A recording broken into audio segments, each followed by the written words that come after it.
अस्सलाम वालेकुम। SM news के साथ मैं हूं मुक़द्दर रज़ा। एसएम न्यूज़ स्टूडियो में खुशामदीद। खबरों का सिलसिला बढ़ाते हुए हबशान करते हैं चनियोर से। डिप्टी कमिश्नर सैयद मसूद नुमान की ज़ेर सदारत प्राइस कंट्रोल मजिस्ट्रेट की कारकर्दगी बारे जायजे का इजलास मुनक्किद हुआ। इजलास में तमाम प्राइस कंट्रोल मजिस्ट्रेट ने शिरकत की।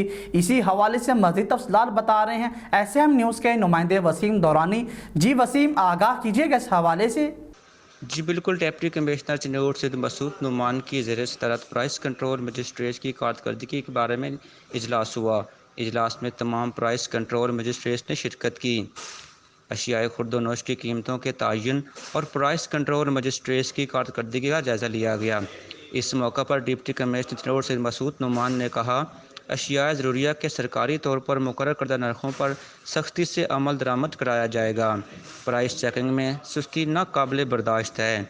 अच्छी कारकर्दगी न दिखाने वाले प्राइस कंट्रोल मजिस्ट्रेट को सख्त वार्निंग दी जाती है कि हर प्राइस कंट्रोल मजिस्ट्रेट को रोज़ाना की बुनियाद पर 20 इंस्पेक्शन करने की हिदायत दी जाती है।